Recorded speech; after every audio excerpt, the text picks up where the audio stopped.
podcast is part of the Sports Social Podcast Network.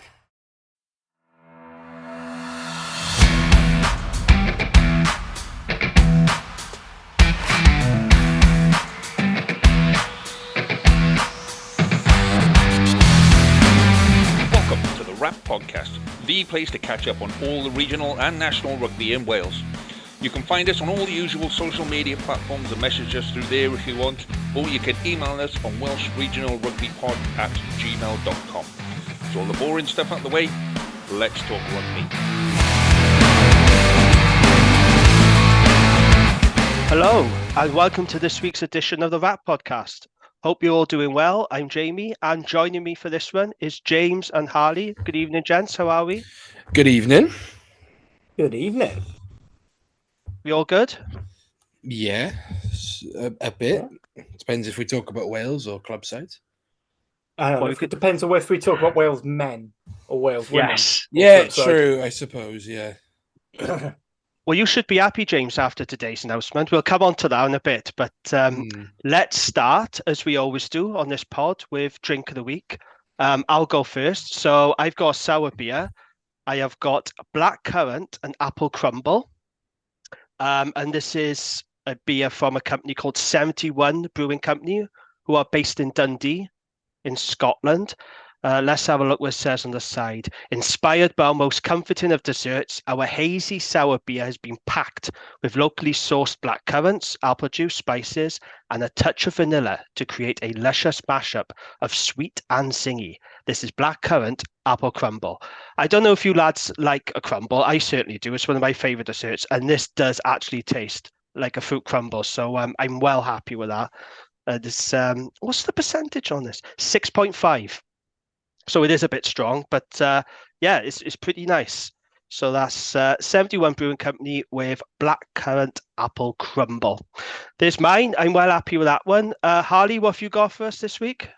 So, as people who've been following the Twitter as of may have saw, I was on holiday last week and I went to a little tasting rooms in Padstow, which had was run by their own brewery. And there was one beer that really took Jamie's fancy, and I actually tried it because that was the kind of reason I went there. I went and bought six little third pints, tasted my way through the menu. Anyway, so sticking with the drinks desserts theme, I've got cheese in parentheses cake by the ocean by Padstow Brewing Company. So this is a raspberry and lemon cheesecake, sour.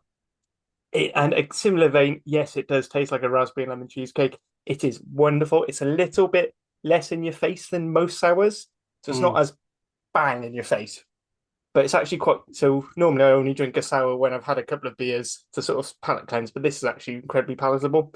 It's got I love the colour on it. It's just it's almost sort of like a peachy, just off, if you saw that in a bar, you'd probably think it's a normal IPA. But it's just got that lovely hint. When you had a really heavy meal and you have the nice tart dessert, and it just sort of wakens your mouth up again a bit. It's just got that right spot. That's not the colour I was expecting it to be. I don't know what colour I was expecting, but that's not what I thought it was going to be. Well, you two, few words, of course. That was my surprise when I saw it come out, because I saw it come out and it almost looked indistinguishable from a lot of the other beers I was drinking, because this was my sort of lighter beer round, having started off with heavy bitters. But yeah, it is very palatable. I think even Lee would like it. Even Lee will like it. There we are. Then that's a good recommendation.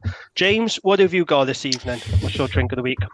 Well, because I refuse to buy Brewdog, there is not a lot of choice in my local Morrison's at the minute in the can section without buying packs, and I just don't drink enough to buy to have packs.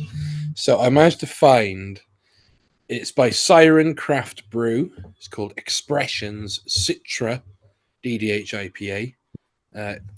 It's one of them wanky ones that has a coarse, sort of feel to it. Sure can. Yeah, and the wanky bottle. Oh, it's vegan friendly, so it doesn't contain like beef extract or, because I don't know why it would.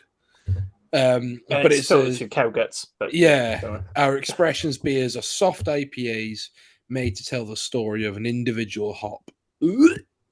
Citra is a superstar of the hop world, widely adored for its citrusy grapefruit aromas and bold tropical flavors. I'll be honest with you, it tastes a bit fruity, and that's it. Okay. It's not. It's 5%. It's not. It's not like the 8% ones I was having like earlier on in the season just to get through the season. But it's fine. It is genuinely fine. Can I just pick up on something you said earlier? I refuse to buy Brewdog. Where was we drinking on Judgment Day in Cardiff, James? That was before I saw their CEO was a Nigel Farage birthday party. Oh no! They're massive. They're a massive bunch of turfs. The heads of Brewdog. Oh, they're an awful company to work for. Yeah, there was that BBC documentary. They don't treat their staff very well at all, Brewdog, do they? Well, going to a fascist, not to get political, but going to a fascist birthday party, that's not very punk of you, is it? No. That's put me right off Brewdog now, I'm not going to lie. Okay. Support local. Buy Tiny Rebel. Absolutely, that's a message I endorse. Right, let's move on to news test then before we get into Saturday's game. So there is a bit of news. A big bit of news, actually. Let's start off with some signing news, though.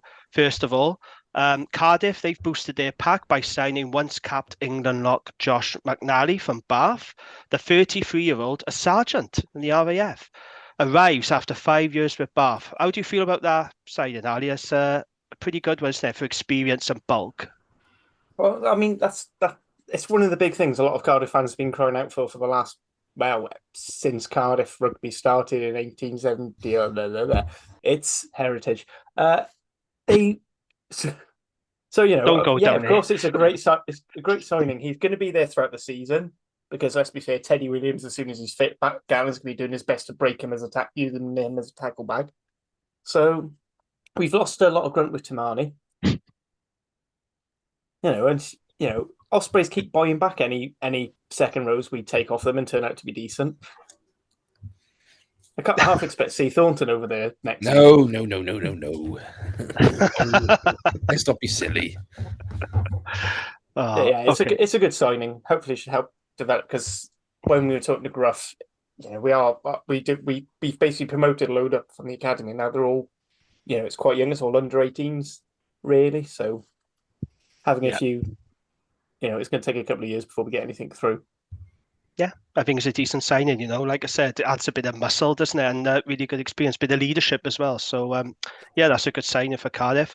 And then Dragons, they've signed fly-half Lloyd Evans from Gloucester after he was granted an early release for his contract. A couple of weeks ago, Dave Flanger was hinting that the Dragons had signed a Welsh qualified fly-half, and me and James quickly figured out it would be Lloyd Evans. The 28-year-old came through Gloucester's academy. He's made almost 100 senior appearances for the Cherry and Whites. Evans was born in Gloucester, but is Welsh qualified for his father. Anyone know who his father is? Hugh Evans, former Scarlets chairman, isn't it? Correct. Yep, that is correct. So, it's a good signing. It's only for a year. It's only a year deal. I think that suits both parties, to be honest. Let's just see how he gets on. He can operate at fullback as well. I think it's a pretty good pickup from the Dragons. Not going to break the bank. He's going to be available all season, you'd think. And for Gloucester as well, they've got Santi Carreras, Gareth Anscombe, Charlie Atkinson and George Barton, who are able to cover both of those positions. So it's good for Lloyd to move on and get some game time. And the Dragons need a fly-half. So he can also play 15 quite well. Yeah. He can, yeah. He's been playing a lot of 15 recently, hasn't he, for Gloucester? But weirdly, he was playing a lot of 15 when Santi Carreras, who is a fullback, was playing 10. And then everyone was wondering why Gloucester's attack was so weirdly, chaotically brilliant, yet shit. It's quite weird for Dragons and their fans at the minute because they have two, more than one fly half, a defence coach, and, by the picture they just put up, some big forwards. Because they started preseason today. And they did. And I just saw the photo of the four of their new signings, and Ewan Burrows, big guy. Ollie Burrows, sorry, Ollie Burrows, big guy. Steve Cummins, he's only a few inches taller than Burrows. Lloyd Evans obviously small, and Shane Lewis Hughes is a big guy as well. So, I'm not saying it's Dragons' year, but don't say that. Year. Don't say that, please. Don't say that. Do not say anything that. To take the spotlight off the Ospreys. I just can't wait Exactly. for their big shock. So their big shock reveal of the season is they're going to have signed some absolute worldie of a out half or something like Well, that. we'll come to that rumor in a minute. Well, let's go to the Ospreys then. So the big news revealed today, Ospreys, they have announced their new stadium and it will be, as we all thought it would be, St Helens in Swansea. So the Welsh region are hoping to move in time for the start of the 2025/26 season. Now, Ospreys say the move will involve a multi-million pound investment in St Helens, which will include the installation of a 4G pitch, new stands, refurbishment of the clubhouse, and the introduction of a new fan zone area. I watched the YouTube video that Lance Bradley did, and he said he expects the capacity to be somewhere around 8,000. And he also mentioned the Swansea Rugby Club and Swansea University will continue to play at St Helens, with Ospreys planning to host an increased number of community games. He also talked about getting a women's team as well, an elite women's team, which I think is really good. So there we are then. The big news has finally happened. Ospreys are going to have a new stadium. James, happy? Happy it's finally settled? More than happy. Mm. I make no mistake of how much I love St Helens. Not necessarily a Swansea RFC fan. I'm more an Aberafon fan because I went to school there. I was sort of involved in the schoolboy setup, but sort of I lived in that area for 2 years. One street away from St Helens and it's just a beautiful, beautiful part of the world. There's a vibrant nightlife scene, but great pubs within walking distance. Mm-hmm.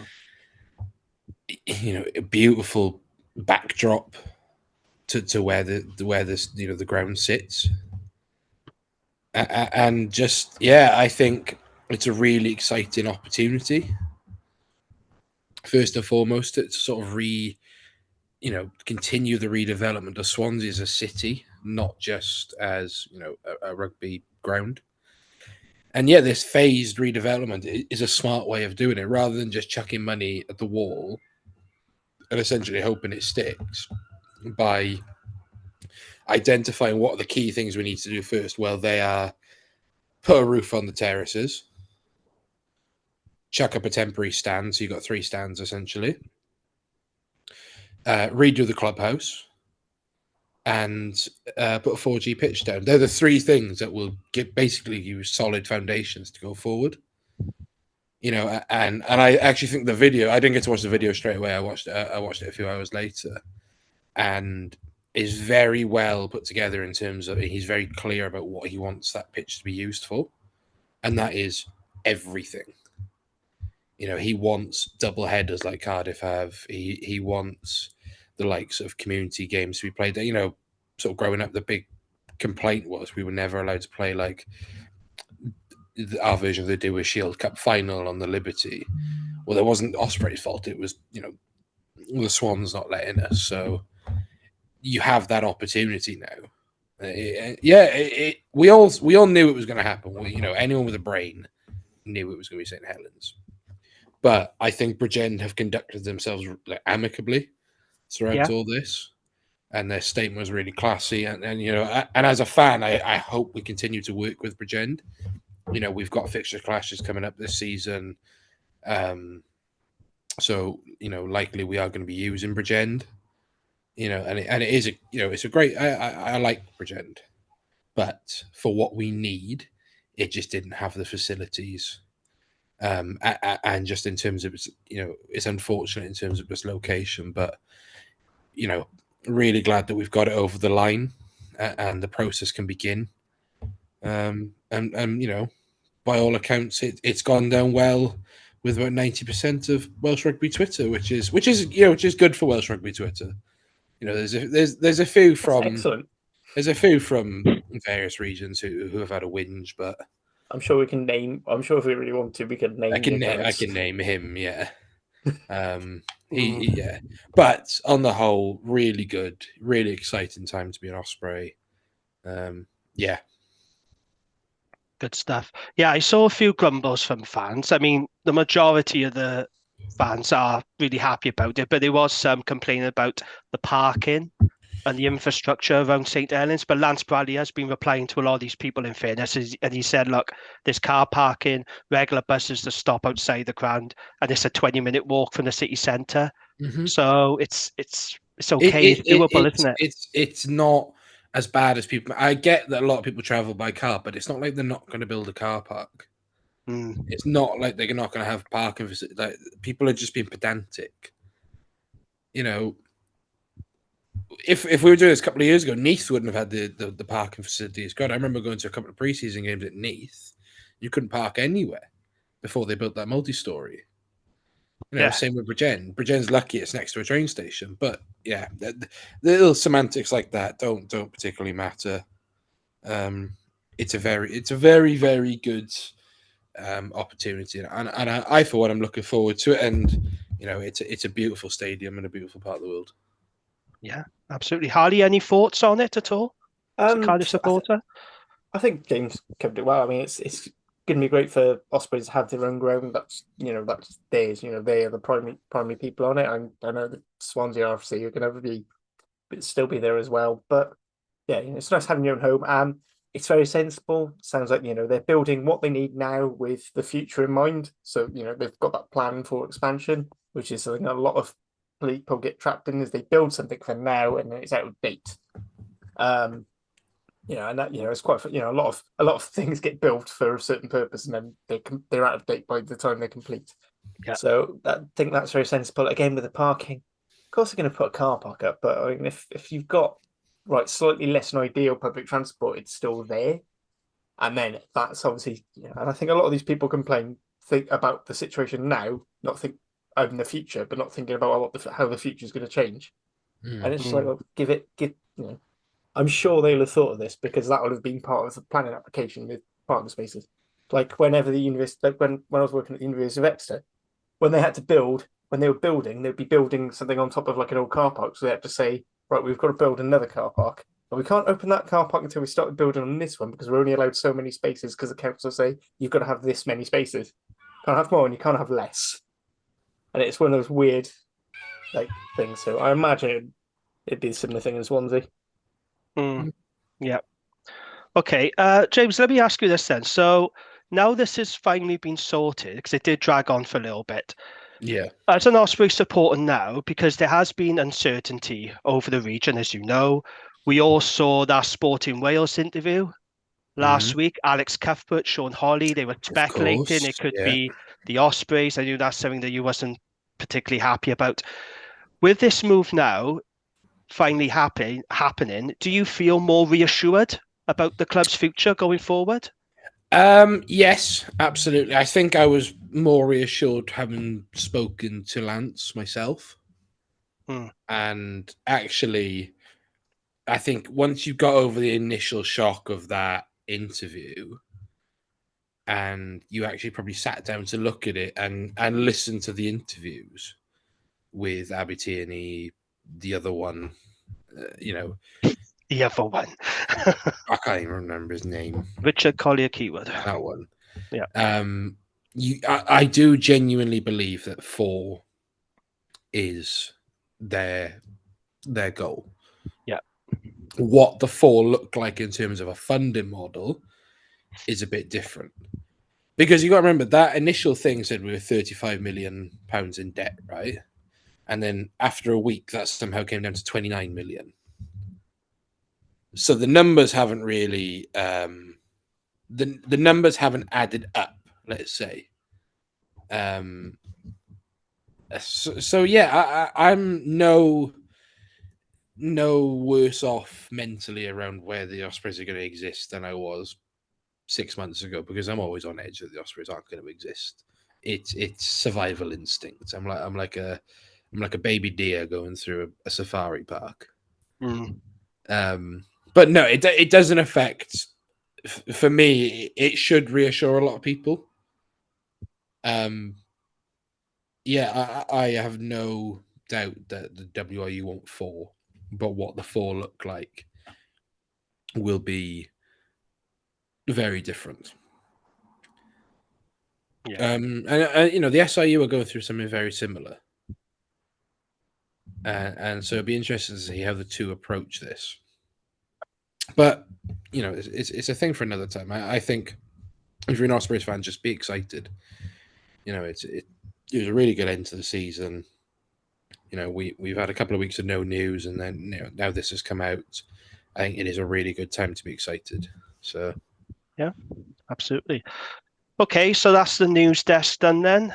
Big news for the Ospreys. Can I talk about the rumor that came out the other day? Go ahead, yeah. So, rugbyjp.com, who he's a pencoid boy actually, living in Japan, who reports on all the Japan Top League stuff, right? Tweeted out randomly with no, forewarning that an ex-NRL player who currently plays in Japan has been offered to the Ospreys. And the Ospreys, and I quote, said, "We'll have a look, but because he's not Welsh qualified, he's not desirable," is the word. Now, somehow that spawned, we were going to sign former All Black, 16-capped All Black, Ngani Lamape. I would just like to put out on the record, we are not signing Ngani Lamape. I know who the player is, and I might be able to reveal it in a couple of days. Is it a big name though? It's a relatively well-known name and a good, well-travelled player. Who's played in. I'll tell you guys off air, but he's played in good standard leagues around the world. Journeyman then. Sam Burgess.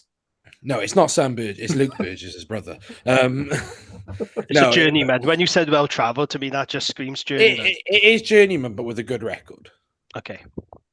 But it's not Ngani Lamape, former All Black. It'd be amazing if it was. Can you imagine that? We have a budget of about 12 pence, and we have repeatedly said we're not signing marquee players. Again, this is like Cardiff and the Fafter Clerk rumours. No, that was never going to be Fafter Clerk. That was true in my eyes. They wanted to sign Faf. I think they did as well. So I would just like to put that on the record. We are not signing Ngani Lamape. Great. Thank you for that clarification. Anything else before we move on to Saturday's game? No, I can't think of anything. No preseason games. Dragons have been out some preseason games. Bath away. That'll be a good one. So it's Bristol away. It's Bristol away, Bath away the week after, and they're also negotiating with an English team to come to Ronnie Parade. Gloucester makes the most sense, doesn't it? Yeah, that would be nice because you've got the West Country It'll be Exeter thing going on there. They're looking to give you a paste. We've got Exeter away. I think I'm going to try and go to that. Have we got Exeter? We've got Exeter. You've got Ealing, haven't you? Yeah, we're Ealing away, Bath home. And I think there's rumours about a third one, but it's probably... Yeah, normally you have three. We normally play Northampton, but we're not doing that this year, apparently. The only thing I can think of is if they basically do a sort of half team with with one of the Rags pre-seasons. Scarlets are going to Leicester. I found that out today. Okay. Does Sam Costello want to go back to a competent team? Right, I think we should move on now. Right. Okay. Right, let's talk about Saturday then. So, the Aussie hoodoo continues for Wales, unfortunately, as they failed to get a win down under for the first time since 1969, as Australia beat Wales 25-16. It was 3 tries to 1. So Wales unfortunately have injury concerns over Liam Williams, Gav Thomas and Aaron Wainwright before the second test in Melbourne next Saturday, which is not ideal. And by the way, I'm going to get this in now. Aaron Wainwright on his 50th cap was absolutely outstanding, and he is becoming Wales' most important player now. I thought he was brilliant. He really is the go-to guy at the moment. I was really, really pleased with our performance. He's just getting better and better. And, I've heard so many times people say he's not number 8, but he is the number 8 now as far as I'm concerned. He's really grown into that role. I thought he was absolutely terrific, and he was head and shoulders above every other player in red on Saturday. So I just want to put that out there before we move on, because I thought he was brilliant, especially on his 50th cap. Really well done to him. So I just want to jump onto your point about Aaron Way not being a number 8, because most people, when they think number 8, they're thinking of like the Binny Villapolas, the Scott Grinnells, your big bruising carrier. Yeah. That's not what a lot of number 8s are anymore. No. So that's actually more of the 6's role these days. But as an athlete, if you think about it, our 8 for years has been Falatau, unflappable at the base or retreat and scrum, tick. Yes. Really good in the wide channels, tick. Safe pair of hands at line out, tick. Dodgy facial hair, tick.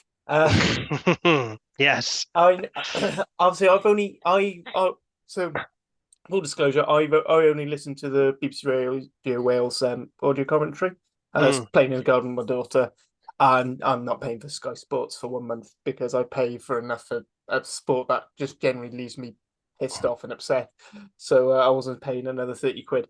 But from the thing of it, Wainwright's name constantly being chucked in the air. It was great to see. From what I have seen of him all season, in both red and black, it's been excellent. So he's been great. But I think he's definitely. To be honest, as much as I don't want it to be the case, I'm not convinced Falatau's ever coming back. No, I hope I I'm got wrong. that feeling as well. I think you're right. I don't know why I got that feeling. It's got too much of the same vibes as what happened with Warburton and Navidi. Where they just couldn't seem to, and to a lesser extent, what's happened with Ellis Jenkins. I think he's just had one too many knocks. I'm not trying to retire him out of hand. If he is back and he has a great season, I couldn't be happier. But I've just got that nagging feeling. As for the game itself, for someone who's been put into 12 to carry and make a dent and be, get his hands on the ball more, I didn't hear Grady's name once on radio commentary. Well, maybe once or twice, but normally the 12 you're hearing his name all the time because it's 9. It's quite often 9 to 12 more often than not these days if you're trying to use a Warren Ball style thing. From the sound from the radio comms, apparently Ben Thomas somehow was the world's best player in a team that wasn't doing anything else with it. So I don't know how that had a happened. decent game. I thought the Cardiff halfbacks actually better than Thomas had decent games in fairness to him. Yeah. Anything else that stood out to you then on radio commentary? The line-out continues to be shocking, and I don't know how we've managed to go through 2 head coaches with the same forwards coach with the same issues in the line-out, and everyone's calling for Gatner's head, everyone's calling for Alex King's head, but no one's talking about Humph. Our scrum is at best unpredictable. Because some games it will work fine. Some tournaments will have an absolutely fantastic scrum, and then others it just isn't work. It's not doesn't exist, and it's not necessarily personnel because you've got personnel who are in very good scrums, and then they get switched. One thing I will say for Gareth Thomas is, everyone's having a go at him. He was against Taniela Tupou, who was like the big miss for Australia in the World Cup. Because despite Australia's reputation, he is a ferocious scrummaging tight end, and is right up there and doesn't often get the plaudits because of all his showboating antics. The fact that he can do big runs and twinkle toe side steps and wonderful reverse passes. But Taniela Tupou, first and foremost, is a big old bastard and is very good at pushing other bastards over. Yep, he's a very good scrummager as well, isn't he? So just to recap then, what does that result mean for Wales? So it now means that Wales have lost 8 consecutive games in a row, and it's now 14 defeats in 20 games for Gatland since his return to Wales. It also means that Wales drop to their lowest position in the World Rugby ranking, slipping to 11th, and we now fall outside the top 10 for the first time ever. And it was Australia's first win in Sydney for 10 years as well, which is quite funny because I remember listening to a couple of Australian rugby podcasts, and they were saying, why are we playing this in Sydney? We never win in Sydney. Like, we should be playing in Brisbane. We got a better record there, but it didn't matter because they still ended up beating Wales. James, we were just talking about the game and Mason Grady in particular. Now, look, it's only the second game that he's been playing at 12, and he's playing with Owen Watkin. I'm going to be honest now. For me, it's not quite working. And I know it's only 2 games, so maybe we shouldn't be writing it off just yet. But what did you make of the centre partnership between Grady and Watkin? I think that I still don't think Grady is a 12. No, I agree. I think it's exposing his already iffy defensive positioning. But he's also being forced to play in a system that doesn't give him ample ball to operate effectively, as the same as with Owen Watkin.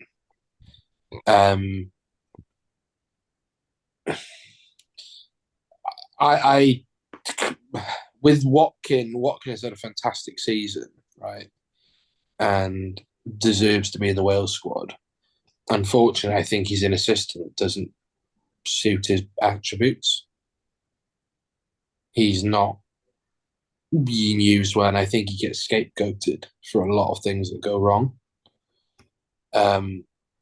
And if you think he played bad, look at fucking state of Nick Tompkins when he came on. He was awful. Oh God, yes, he was. Yes. It pains me to say it, but I do think the future of the Wales centre looks like Eddie James, Joe Roberts, Mason Grady. I agree. Yeah. In that axis, maybe. Don't get me wrong. I'd love to have Keith in that conversation, but I'm just not an idiot, and it will never happen. How many chances? My issue isn't with Grady going forward, right? Teams are obviously going to mark Grady because he's massive. We can't stop that happening, right? I think if you can get the ball to him in 13 where he's not playing north-south, as Richie Reese put it, is you probably have more of a chance to get him into space and attack more. My issue is with how we operate in this defensive system, which I don't think is a terrible defensive system from Mike Forshaw. I actually think the system's fine for an international rugby defence. It's just the way Grady has defended, and I've had my issues with Grady's defensive positioning on the wing. That's my thing with him at the minute. That's my thing. I think he's in a system that just isn't playing to his best attributes, both on offense and on defense. Same with Watkin.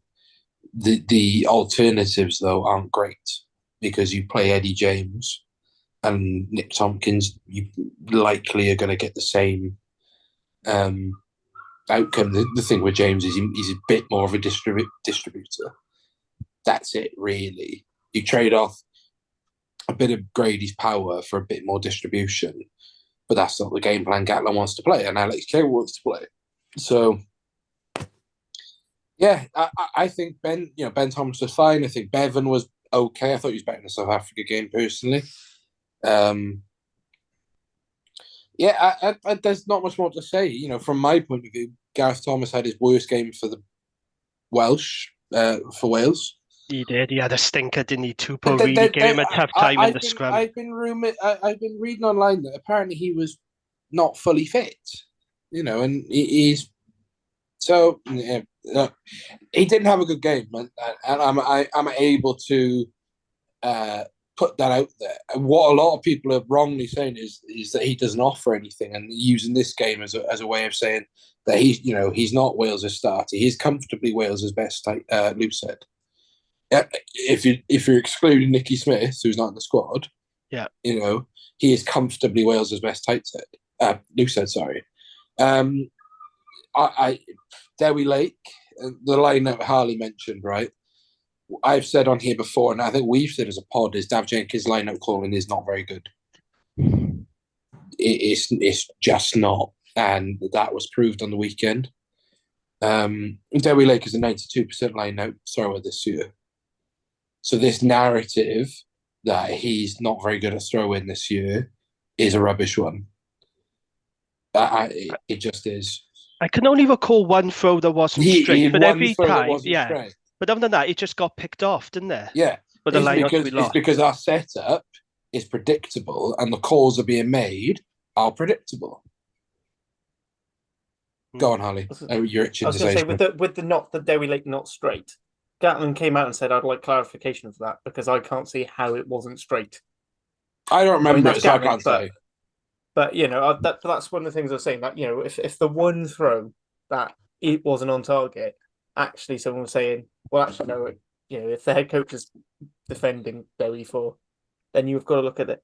But then it's part of that David Jenkins, because let's be fair, David Jenkins probably has had as much time line out calling for Wales as he has with Exeter, because he was only breaking through the Exeter team. Yes, he was captain, but I don't think he was their main line out caller. Or it's he's only just about taking on, and he hasn't got anywhere near the experience Beard has, which would be perfect if we had Beard here to go through, or we had a forwards coach who was giving him line out call or giving them a line out system to go through. So I don't know if it's necessarily Jenkins's calls or if it's that the system that they've been given. And again, that goes back to we're very quick to have a go at some of the players on the pitch, but David Jenkins had issues when he's been calling line outs. Basically, any other second row combo other than Adam Beard has had issues with the line out in Wales. Is it maybe that Adam Beard's just that good a line out operator? He just ignores his forward coach and it works. By every facet of the game, Adam Beard is the world's biggest line out nose. Right? He lives and breathes it, right? and he makes a line out better. And people often say, well, why doesn't he take that many lineouts? Taking many lineouts doesn't make you a good lineout forward, because you receive so many. As I keep saying, Justin Tipper was Wales' most used lineout forward. Yeah.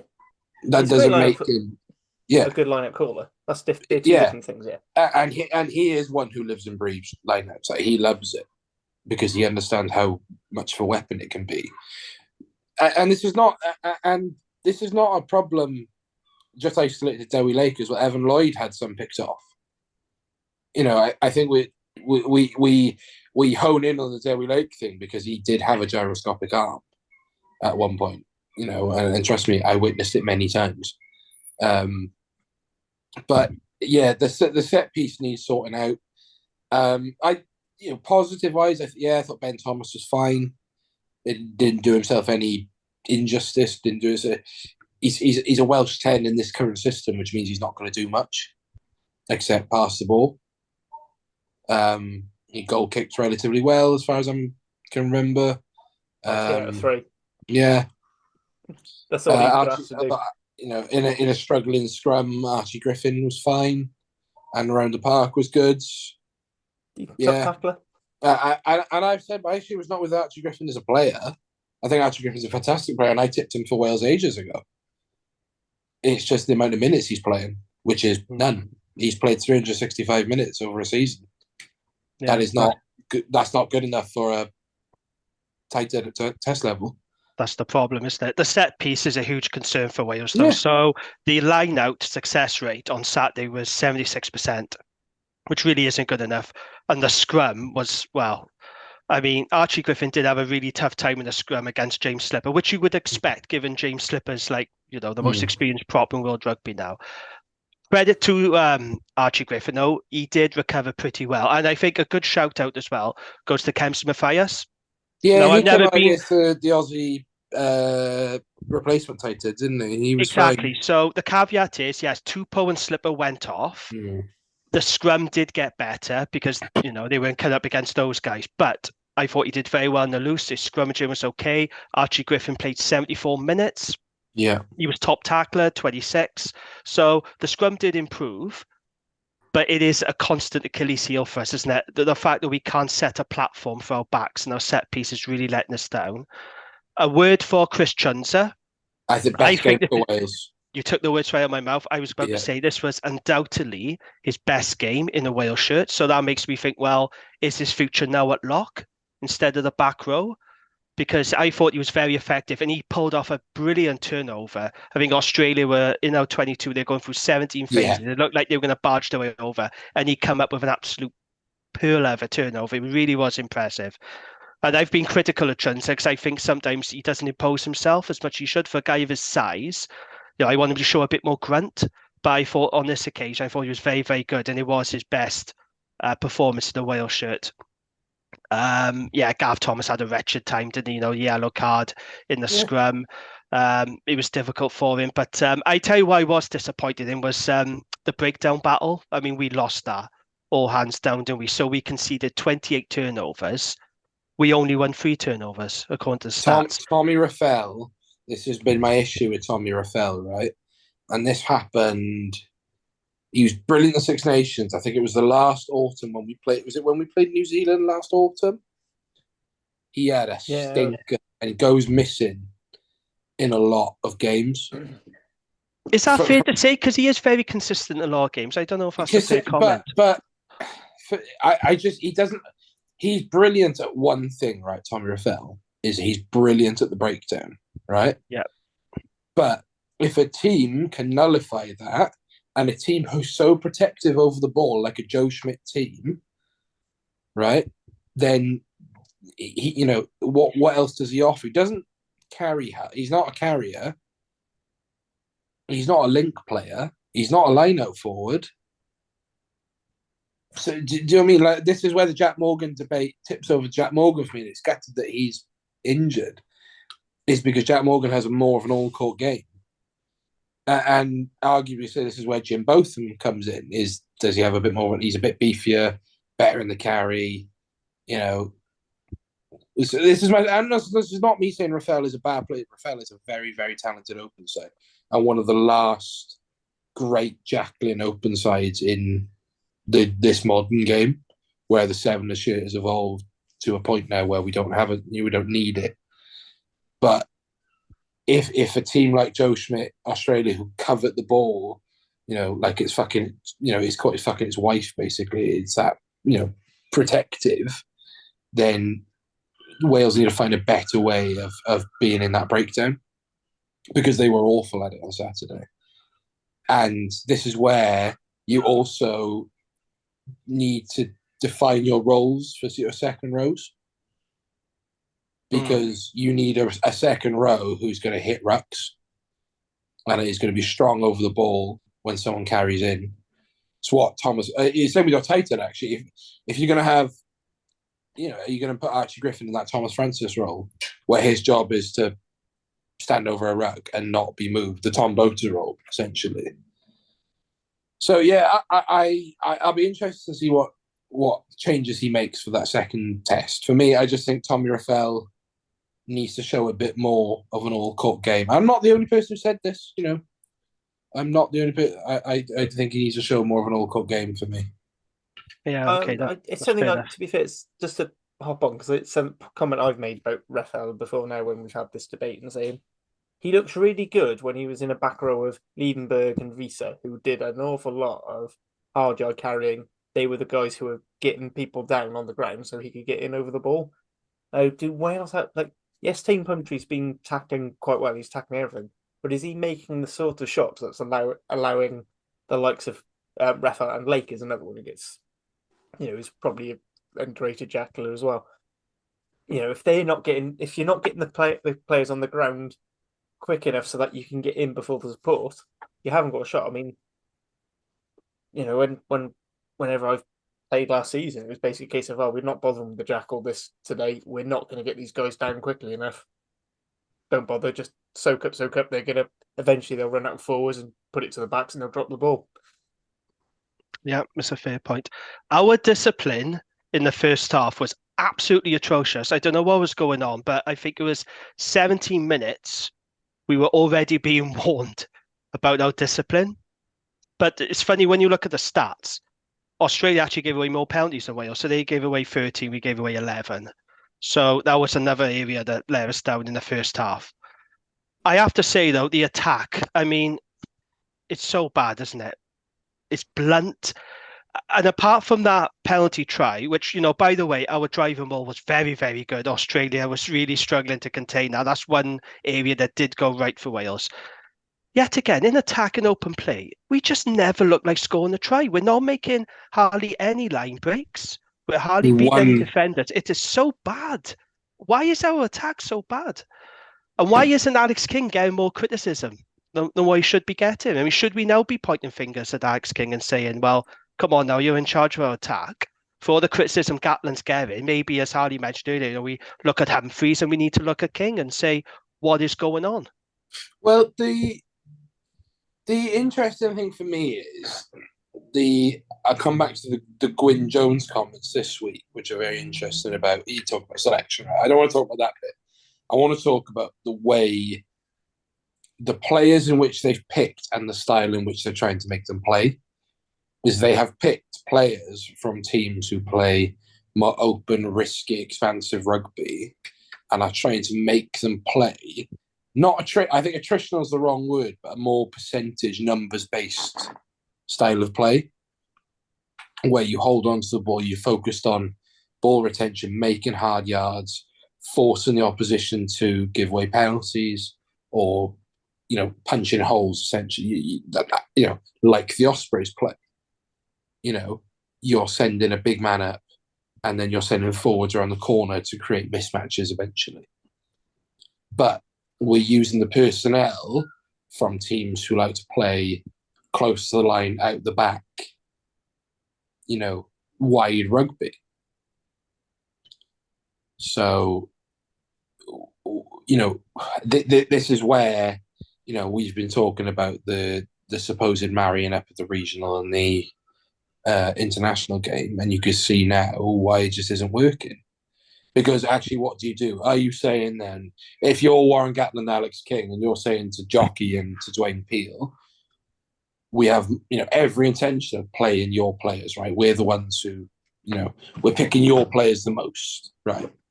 For example, but we plan on playing this type of rugby. Well, are you going to say that you need to change your style of rugby? Well, obviously they're not going to do that, because they're going to play the type of rugby that they feel is best for their clubs. It's the same if you turned around and said, right, we're going to pick 13 Ospreys right now from this current squad and then try and make them play like Cardiff. It just wouldn't work. So absolutely, Alex King and Gatland should be getting more and more criticism, but equally, they are, and the players should be getting criticism because they're failing to execute seemingly simple things, but they are asked to be playing a system in which they are not used to playing. Yeah, it's a fair point. Good. I mean, like Cardiff, like people are talking about like how Ben Thomas he's almost been the main playmaker at Cardiff when Tina sort of just sits in and sets up. But the Beer is the one who sort of says this is the shape, and then the Beer sort of makes a shape, and then Ben Thomas makes the play, and that's only his thing. But the point is that it works with two playmakers. You notice it in Judgment Day when the Beer went off and Ben Thomas switched from 12 to 10.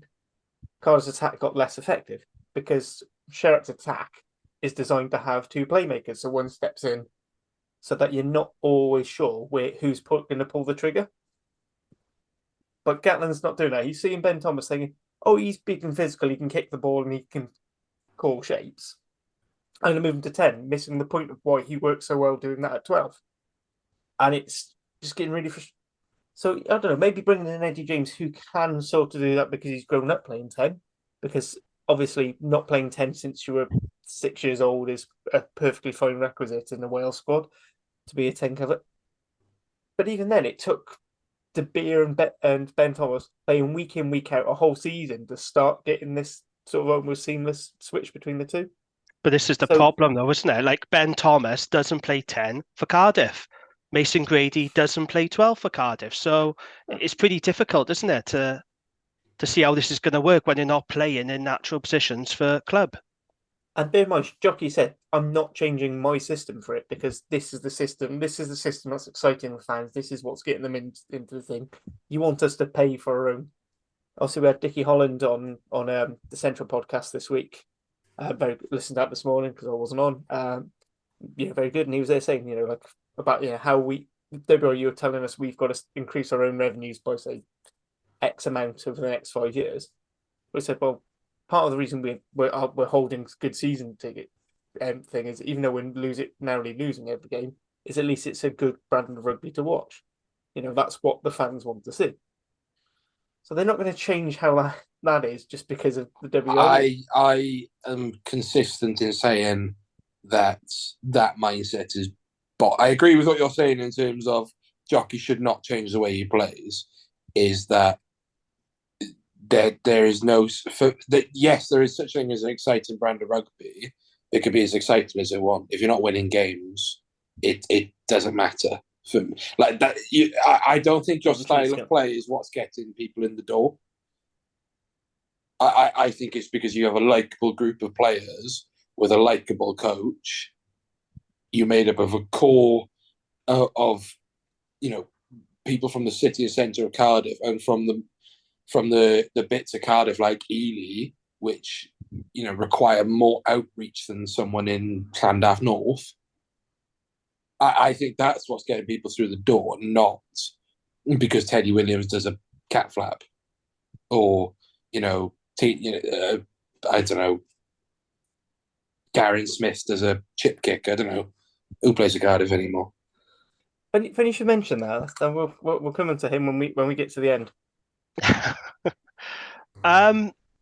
It was Josh Hathaway's debut on Saturday. There was 2 big errors he made.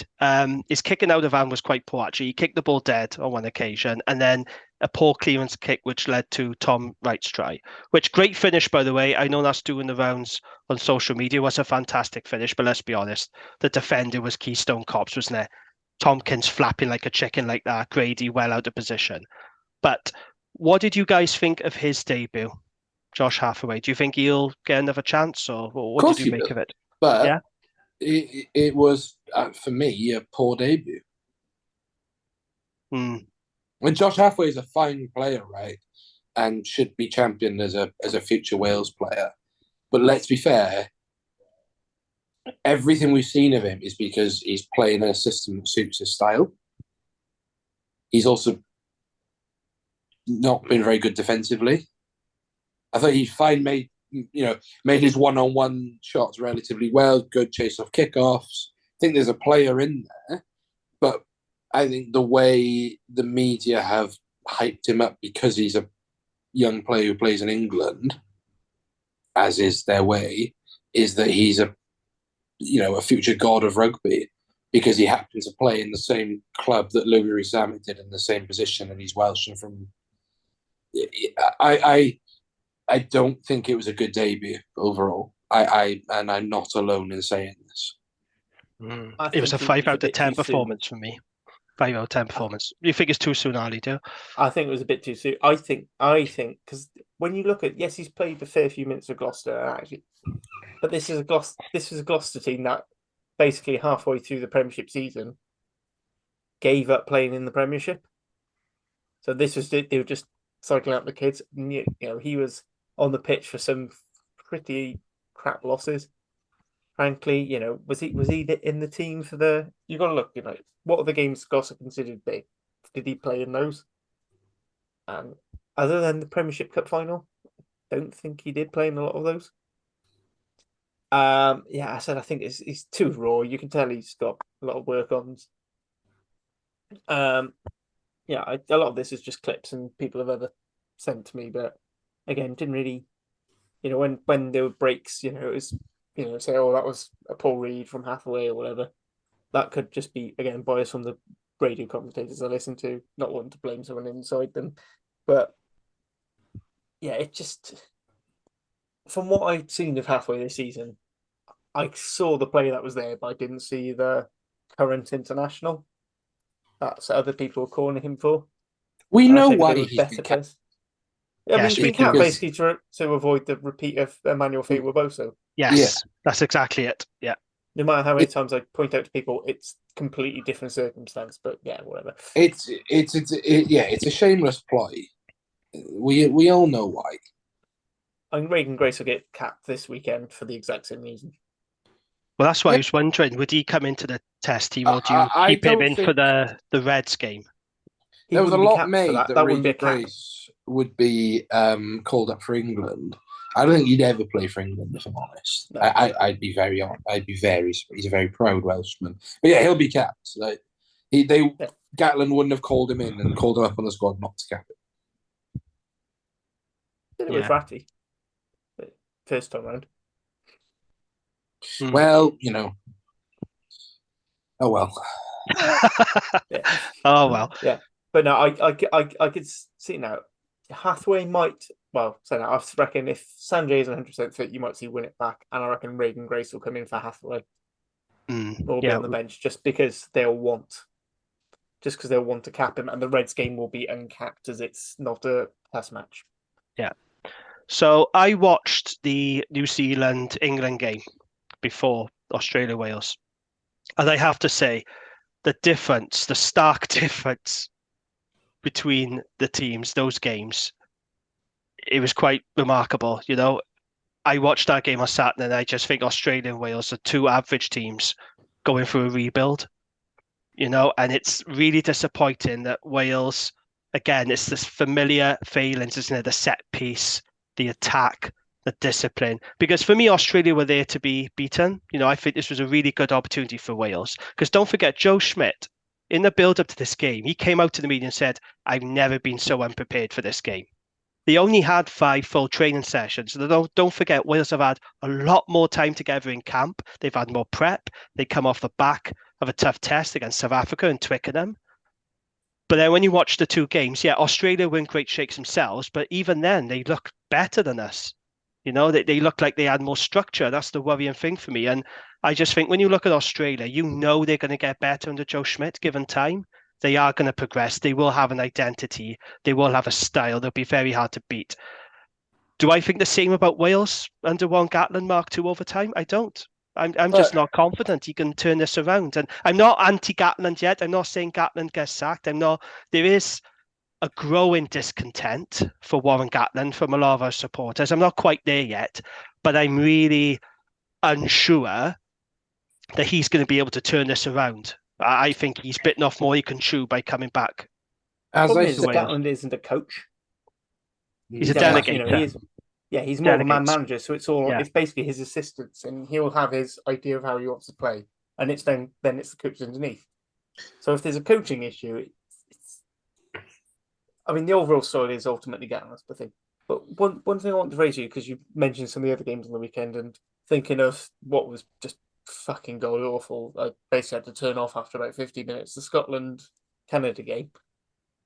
Not because of Scotland, basically, but you know, I was watching a training run. Frankly, just not worth the effort. It's like watching peak 2019 Leinster against someone else who put their second team out because they just went, "Oh, what's the fucking point?" Do you think we'd been better off? I know Gatland says, "Oh, it's important for us to play the big teams," but do you think, considering how young and inexperienced the squad is going for, we'd have been better off doing this America's tour? No, maybe. Well, no, or do you think we'd be losing, and then that would be worse in the long run? Well, can you imagine if this Wales team had to go to New Zealand? Can you imagine if they had to go to South Africa? Yeah, we're lucky that we're going to Australia in many ways, because if we had to go to South Africa or New Zealand, it would get very, very ugly. I think it's an interesting point you raised, though. It's Harley, I mean, that's a wider issue when as soon as you said, "Oh, well, you know, it was Australia," or it would have had to have been South Africa, New Zealand. That in itself is a huge issue with Rugby Canada. But my point was, if we played Canada, USA, you know, Chile, Uruguay, or do you think the issue is Scotland? The issue is we probably wouldn't have. Well, but I feel like that's the way to, if you want to develop and at least build some confidence, play some shittier teams and then work your way up. But it doesn't work for Scotland though. Because Scotland are happy as long as there's a trophy on the line. Yeah, but Scotland have done this for years. All they do is tour shit, like I say, shit rugby nations, as in not top 10 tier 1 rugby nations, pump them, and they were like, "Yeah, we're class. We're going to win the Six Nations." Bottle that, and then do the same in the World Cup. They've done it for years and years and years. I'm not saying doing it every tour, though. I'm just saying for this one tour, when frankly, really what we need is just to have a group of lads playing together and it not mean... What we need to do... Right. I can see your point, yeah. And what Borthwick has done, and I am not Borthwick's biggest fan, I think he's dull and uninspiring, I think he's a good coaching set around him, is Borthwick has blended a mix of quality experienced players and then called up young, hungry, in-form players. Chandler Cunningham. Right, I'm not talking about genetic freaks now. That's different, right? England have a wealth of genetic freaks they can go to. Cunningham South, playing very well for Harlequins, deserves his call up, will be England's six going forward. Finn Baxter, a fucking outstanding prop. Really like Finn Baxter. Young. Manny Yogan's been called up in place of Joe Marler. I'm a really big fan of Manny Yogan. Good, I think good ceiling on him. Good reason for Saints winning. Yeah, look at the two tens. Marcus Smith, Finn Smith. Right, two young, hungry tens playing well, been rewarded. Especially Finn Smith. You know, Rugby Jesus is a bit different. He was a bit of a prodigy and was hyped up from a young age. But Finn Smith was not. If Worcester hadn't gone under, probably would have been a system player at Worcester.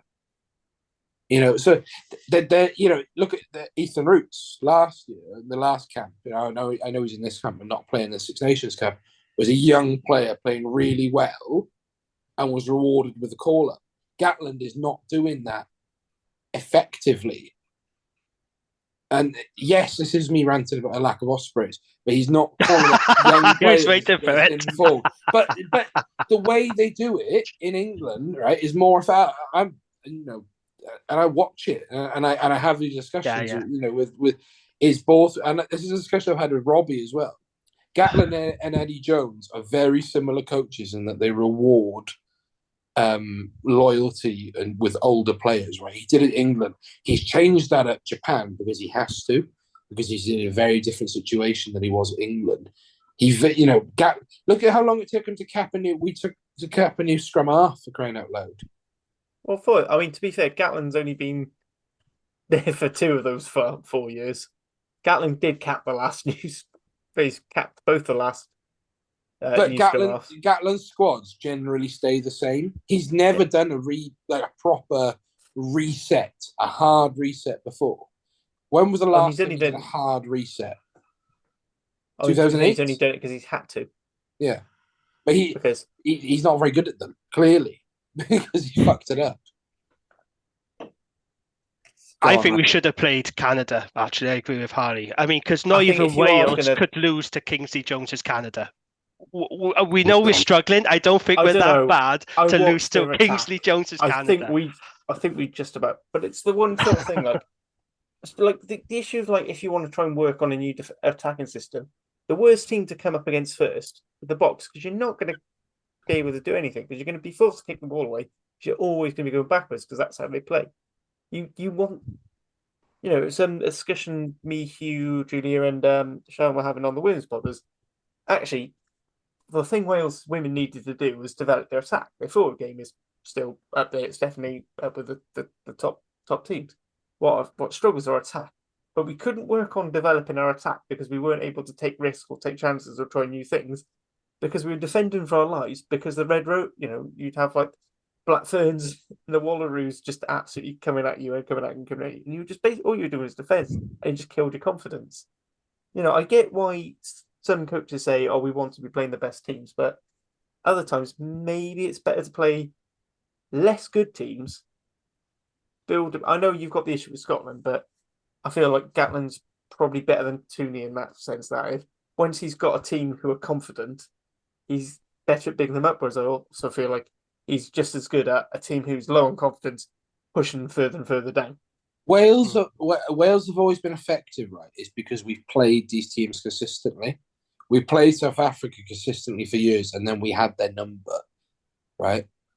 And then they got the best rugby coach in the world, or 2 best rugby coaches in the world, and then that pushed them on to become world champions. My issue with Scotland is they have a fantastic set of players, and they had their golden generation, albeit not as much as Wales, but have failed to deliver on every account. Okay, yeah. What have Scotland delivered on in terms of what is their success rate? I hope you haven't got any Scottish listeners down to this, because they're not going to be happy with the conversation. They've won trophies that they've made up. They've won trophies that they've made up. Okay, that's going to endear us to our Scottish listeners. Right, enough about Scotland now. We're talking too much about Scotland. Let's look ahead to Saturday. And Wales are going to be in Melbourne, second test. Oh, the big one's tomorrow. Wales under 20s versus France. Oh, of course, yeah, absolutely. The must-win game. Good win for both the under-20s and the women against Spain in their respective matches. Absolutely. As utterly peeking through from behind the sofa as the Wales women game was, until it sort of became a bit more comfortable. Yeah, best of luck. Is it 1 o'clock? What time is kickoff?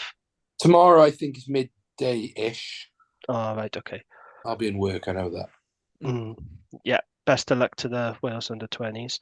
So anyway, on Saturday, Wales are in Melbourne. Now, as I mentioned earlier, there are injury concerns. So at time of recording, we don't know if these guys are going to be fit, but we know that Liam Williams, Gareth Thomas and Aaron Wainwright are in doubt.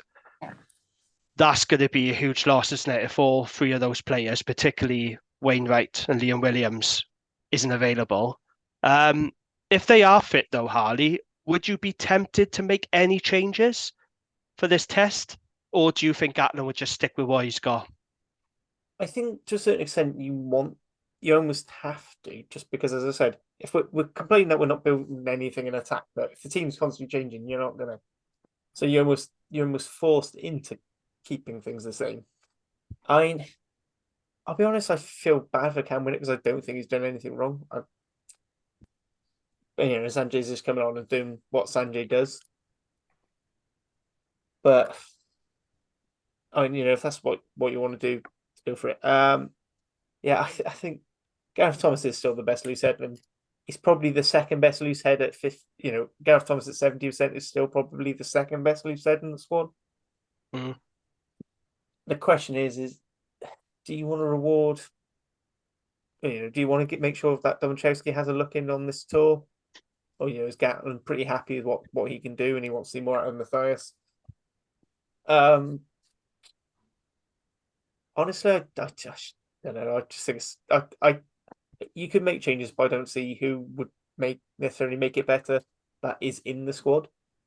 Yeah, that's plenty of players outside the squad who I think would improve that team no end.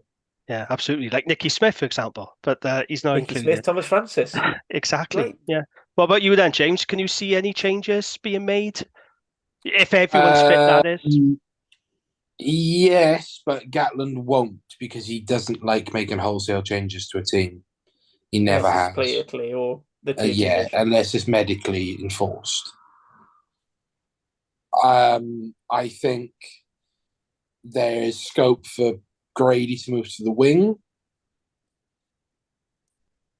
I think we'll see Reagan Grace as opposed to Grady onto the wing. I think Grace will get capped this weekend. He has to. I do think he has to. They wouldn't have taken him otherwise.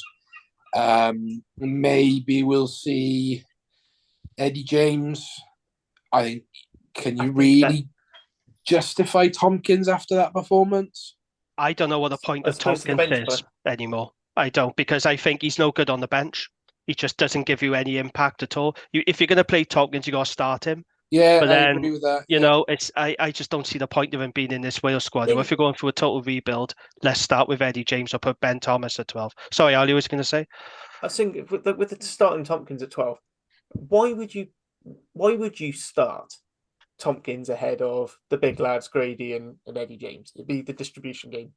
So if you want a good distributor at 12, why not pick the 12 who's a good distributor in Ben Thomas? And then you bring in whether you bring in Jacob Beetham, who is again the similar mold. Then you have your Costello, Ben Thomas, Watkin. Fine, right? You're a bit smaller then, or you have Grady as your certified big lad in the back line. But for me, that's the thing. I think that was a bit of everyone's worries. Like Tompkins can't do the crash ball as well as any of the other centres, and he's not the best distributor. He doesn't really call shapes, and he doesn't really kick.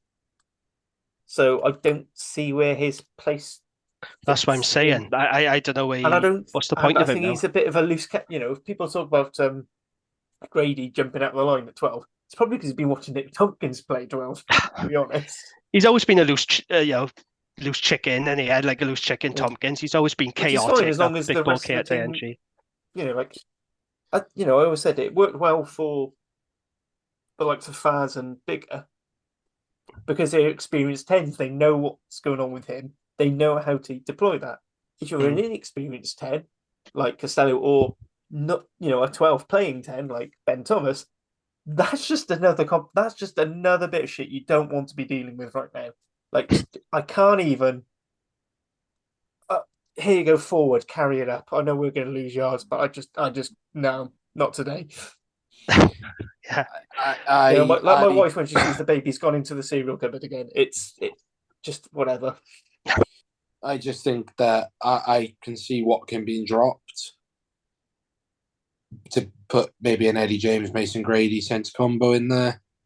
If Gareth Thomas isn't fit, then the only Osprey will be Dewi Lake, which will just give me a lot of ammunition to have fun on Twitter. But no, look, injuries be injuries, and the main thing is I want Gareth Thomas to be okay for the coming season, because that is all that matters, quite frankly. Look, it doesn't matter what the squad is, right? What matters right now is, are Wales going to come out in a cohesive way, and are they going to sort the discipline out? Are they going to attack? I didn't even care if the attack doesn't work. I just wanted to score some points. I don't care how the points are accrued, right? Just score some. I mean, Robbie did point out there has been improvement in the point scoring thing. If this is the first game where Wales has scored points in both halves of a game of rugby all year. But isn't penalty try Wales' most top scorer? I mean, I read that stat on Twitter, and I don't know if someone's taking the piss or not, but it could well be true. That's the Ospreys. Yeah, he's a proud Osprey. There were two Ospreys. I mean, I would just like to point out he's only scored 3. He only scored 3 for the Ospreys this season. I would just like to point that out. I don't know where this narrative has come from. But yeah, it doesn't matter. The system is what needs to change, not the personnel. The personnel are fine. The personnel are perfectly competent rugby players who most of them have proven on the international stage at some point that they can perform. That is not the issue. The issue is the system in which they're playing it. Okay, yeah, fair enough. Right, so before we wrap up, gents, let's make our prediction for Saturday, because Wales really need to win, don't they? They're on this losing streak. It's hard to see us breaking it. Winning is a habit, so is losing, as we know. The pressure is building on Warren Gatland. I don't know if you saw the interview we did with Lauren Jenkins after the game. He was very touchy with Lauren Jenkins. So the pressure is building on Gatland. He knows that. What's our predictions for Saturday? Harley, how do you see it going? I can see it just being worse. You think it'd be worse than the first test? Yeah, I can see it just being like, I reckon Joe Smith will have that little bit more time with the players. He'll have seen the few bits Wales have done well. He'll have come up with ways around that. I'm not convinced that the Wales squad will have come around it, because Gatland will be thinking, oh no, we'll be fine as long as we're fitter. I reckon Australia by about 15 to 20 points. Good gosh. Okay. James, what about you? Can Wales win a test? Can they break this losing streak? How do you see it going on Saturday? No, they can't. No, simply they can't. I think it'll be another turgid affair. The only saving grace is, you can argue, we not know what to expect, but we have a clearer idea about what this Joe Schmidt Australia team want to do now. Yeah. And maybe you can work on doing that more, because they had very limited game film to go on. But like I said, if the system doesn't either change or work effectively, then I think it's going to be a very similar scoreline again. I think Australia by 9 again. Australia by 9. See, I think if Wales were going to win a test on this tour, I think it needed to be the first test. I think that was the moment to catch them cold. Like I said, they hardly had any prep time. Schmidt said he only had a couple of weeks together. That was our moment on Saturday to end the hoodoo, to get a morale boosting win, and we blew it through our poor attack, poor discipline, lack of set piece, and it's really hard to see how Wales are going to turn this around, isn't it? Because Australia got their tails up now. That's giving them so much confidence, isn't it? And Schmidt will drive that into them, that confidence and that belief and structure. I don't want us to be doom and gloom on this pod, but it is hard to see Wales turning this around. I think it's going to take a markedly improved performance. Like I said, set piece, discipline, attack, all has to significantly improve if we are going to come away with anything. I can see us losing by about 9-10 points, unfortunately. But a shame to end it on a sour note there, but we've got to be honest, haven't we? So, that's where we are. Is there anything else, gents, you want to say before we wrap up? So Cardiff Central will be recording this week. We have special guest interview with the hero of Bilbao, Garen Smith, earlier mentioned, to discuss his new role as a coach for Pontypridd RFC. Excellent. James, are you doing the Ospreys pod this week? I think the idea is we're going to do one on Wednesday. St. Helens special? Yeah, well, Good yes, stadium. actually it is. We have looked at various ideas for good player, St. Helens themed. That's if I start pre-season tomorrow, so I could well be dead. So if I am, Solidarity. Yeah. Good stuff. Okay. Guessing you're not doing Dragon's Lair for a couple of weeks. Oh no, we're done. We are done until I say, really. Till the we're pre-season done. games. Yeah, we'll probably be back for the We have got a couple of interviews lined up. I can reveal that Kerry Jones is going to join us on the pod. He got in touch with me, actually, and we discussed it, and he said he'd love to come on the pod. Rhys Blumberg is going to come on at some point as well, but I can't see us coming back until August, I think.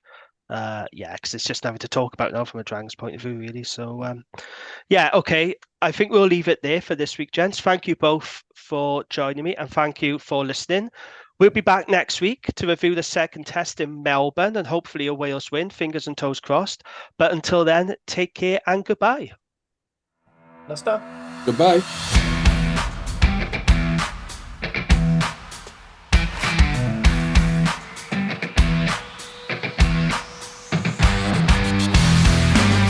Thank you for listening to the Wrap Podcast. We hope you enjoyed listening as much as we enjoyed recording it.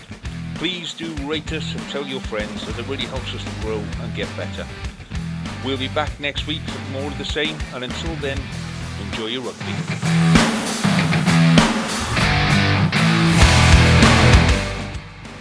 Sports Social Podcast Network.